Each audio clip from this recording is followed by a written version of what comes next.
আসসালামু আলাইকুম, কি অবস্থা সবার? তো আশা করছি সবাই ভালো আছে। তো ভাই, কালকে বসছিলাম হেল্পারের লেগে। আজকে আবার বৃষ্টি হয়েছে, আবার যদি হেল্পার না যায় তো আজকে যেভাবে হোক কাজ করবো, দরকার হেল্পার হইলো আর একটা চেঞ্জ করা হইলো, আজ কাজ করার চেষ্টা করবো। আমার খাওয়া দাওয়া কমপ্লিট, এখন হেল্পার খাইছে, দেখি কি করছে। তো নিচে এখানে সবাই খাইছে, হেল্পারও খাইছে। দুটা আগে আগে হাঁটছে। আমি একা একাই সবার পিছে পিছে হাঁটছিলাম। আর এটা পাড়ার নাম নাকি সরকার পাড়া। তো রাস্তার অবস্থা একদম বাজে অবস্থা হয়ে আছে, ভাঙাচোরা আর কাদাতে ভরপুর একদম। এখনো বুড়া নানার পিছা দিয়ে আজ ঝাড়ি মারার এখনো সুযোগ নাই। গাঁথনি করতে করতে হাত পুরাটাই সাদা হয়ে গেছে একদম। আর যে পরিমাণ বৃষ্টি হওয়া হয়েছে, এখনো আবার বৃষ্টি হয়েছে। সকালবেলা যখন কামে ছিলাম ওই সময়টা কিন্তু আকাশ একদম ক্লিয়ার ছিল, মানে রোদ উঠবো উঠবো ভাব। আবার হয়েছে 11টা দিয়ে নাস্তা খাওয়ার টাইম এখন, আবার এসে বৃষ্টি শুরু হয়ে গেছে। আমার হাত তো ভাই একটা আঙ্গুল হয়েছে, এই যে এটা ফুটে গেছে, মানে ক্ষয়ে গেছে। আর হাত পুরাটাই সাদা হয়ে গেছে ইট ভিজা, পানি ভিজার কারণে। এই দেখো, এটা নাকি রাস্তা দিয়ে যাওয়া লাগে। আর বালু তো পুরা একদম ভিজে একাকার অবস্থা।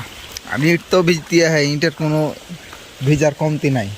আর এখানে আমি হচ্ছে একা একা গাঁথনি করছিলাম, আর আমি একাই এগুলা গাঁথনি করেছি। যেটা দেখতে পাচ্ছ এটা হচ্ছে একটা পলাথিন, আর একটা হচ্ছে তার। তো এই তারটা এখন বানবো, তার কারণ হলো যে হাত ফুটে গেছে, যাতে হাতে ব্যথা কম করে, এই জন্য।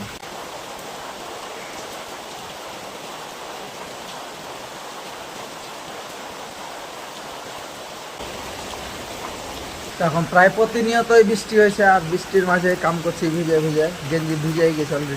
আর এই বৃষ্টির ভিতরে যদি কাজ না করি তো বসে থাকা লাগবে, কিচ্ছু করার নাই।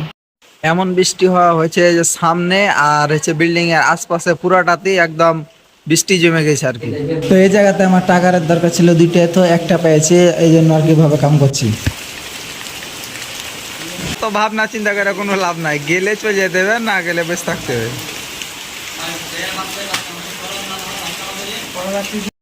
একদিকে আমরা যাওয়ার জন্য প্রস্তুত হচ্ছি, আর একদিকে আরেকজন বস্তা মাথা দিয়ে আগাইছে আর কি। তো এখানে এই বস্তা ফাটিয়ালে এই রেডি হয়ে গেছে যাওয়ার লাগে।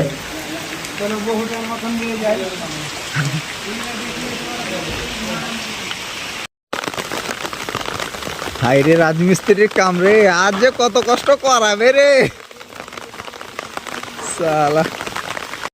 এখন বৃষ্টি তো আর মাপ নাই, এখন বৃষ্টিতে এখন যদি খাইতে না যায় তাহলে 5টা পর্যন্ত ঘুরে কাম করতে হবে, আর 5টা পর্যন্ত কাম করলে অবস্থা টাইট।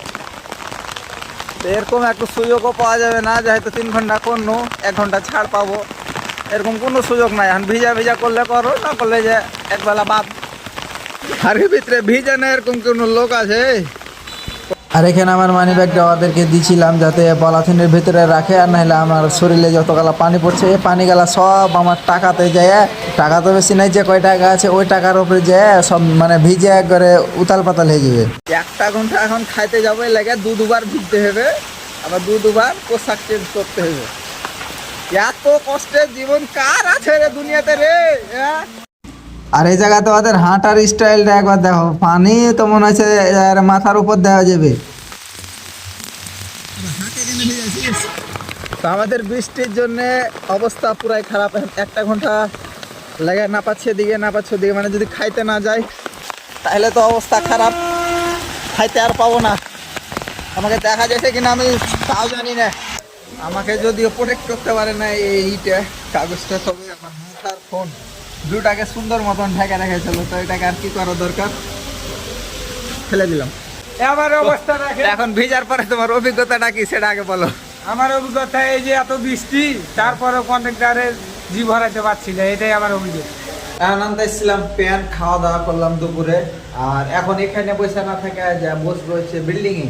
তার কারণ এখন যদি এখানে বসে থাকি ভিজে শরীরে বসে থাকা কোনো ফায়দা হবে না। তো এখানে শুকা কাপড় নিলাম, তারপরে হচ্ছে আমার প্যান্টটা ভালোভাবে এখনো শুকায়নি, যার কারণে হচ্ছে আমি ভিজা কাপড় নিয়ে আবার চলে যাবো। তো যতটুকু শুকালছে একটু কি আর কি, এই জানালাতে শুকাইতে দিয়েছিলাম, তো হচ্ছে বৃষ্টি হয়েছে সে কারণে আর কি ভালোভাবে শুকাই নাই। আর এমনির দিনও ভালোভাবে ওরকম শুকায় না, 2 দিন লাগে একটা আমার জামা কাপড় শুকাইতে এই বারান্দায়। এখন কাজে যাওয়ার লাগে বাড়িয়ে পড়েছি এভাবে, মাথাতে হচ্ছে ওই যে একটু আগে যে কাপড় নিলাম ওই কাপড়, আর এর আগে হচ্ছে কাগজটা যেটা কিনা জেলটা লাগে ভিজবো না আর কি। মোবাইলটা তো অন্তত সুরক্ষিত থাকবে। তো যাই, যদি ছাতা পাই তো ছাতা কিনবো। এখন ছাতাটা নিলাম। ছাতা কিনতে যে পুরাই অবস্থা টাইট, আর মাত্র 10 মিনিট হাতে সময় আছে। 10 মিনিটের ভিতরে সাইডে যা পৌঁছে দেবে, নাহলে কাম হবে না। যে 12 আবার বকা ঝাড়ি 10 দিয়ে শুরু করে দেবে। তো যাই হোক, যেহেতু এখনো 10 মিনিট আছে, সেজন্য আর কি চলে তার বসা করা যায়। আর আমার এখান থেকে খুব বেশি দূর না। ছাতাটা নেওয়ার কারণ হলো, এই ছাতাটা নেওয়ার কারণ বিল্ডিংয়ে যাই বলবো। এটা হচ্ছে সেই ছাতা। এই ছাতাটা এখন কিনলাম, আর এই ছাতা কেনার জন্য আমার আধা ঘন্টা হচ্ছে হাঁটা লেগেছে আর কি। যে কিনলাম তার হচ্ছে ছাতা যে কিনেছি এটার প্রমাণ হলো এটা। এটা হচ্ছে ছাতা, নতুন ছাতা সুতে থাকে অলওয়েজ। এই জায়গাতে ভরে রেখে দিয়েছি আমার যে জামা কাপড় ভিজা গালা আছে ওই জায়গাতে, আর শুকিয়ে একটু চুলটা এখনো ভিজা আছে। এই ছাতার দাম আমার কাছ থেকে নিয়েছে 600 টাকা। প্রথমে চেয়েছিল 700, আর তারপরে হচ্ছে দাম দর করে 600 টাকাতে দিয়েছে আর কি। তো যাই হোক, এখন আবার কাজে লেগে পড়তে হবে, কারণ চলে এসেছি আর ওরা এখন আসেনি। তো ওদের জন্য অপেক্ষা করছি, তো ওরা আসলে আবার কাজে লেগে যাব। কি আর করার, দুপুরবেলায় ভালো শেষ, আবার ভালো বানাইতে হবে। বৃষ্টিতে ভিজার কারণে হচ্ছে আর কি শরীর জ্বর ভাব, জানি না ঠান্ডা লেগে যাবে নাকি। মানে বৃষ্টিতে ভিজা খাইতে গেছি, আবার খায় আসছে তখন ছাতাটা কিনলাম। 3 তলাতে এখানে রড মিস্ত্রিরা যত সুন্দর রিং টেনেছে, সব রিং গালা। এটা হচ্ছে যোগানের ওপরে সুন্দর করে রিং গালা টানছে আর কি। তবে যাই হোক, যদি আমার ঠান্ডা জ্বর না হয় তাহলে ছাতা কিনে লাভ হইলো, আর যদি জ্বর হয়ে যায় তাহলে ছাতা কিনা কোনো লাভ হইলো না। কারণ তাহলে যদি ঠান্ডা জ্বর হয়ে যায় তাহলে তো কাজই করতে পারবো না, তাহলে ছাতা কিনে লাভ কি হলো। যেহেতু আমাদের আজকে বৃষ্টির দিনে কাজ করার চ্যালেঞ্জ, তাই আর কি কাজ তো করাই লাগবে, কিছু করার নেই। একবেলা পার হয়েছে, আর আরেক বেলার জন্য অপেক্ষা করছি। ভোঁড়া চিকেন কই, হ্যাঁ টেবিল খানটা কই, কে আছে টেবিল কেলো এই খানটা কই, এটা কইতে যাচ্ছি।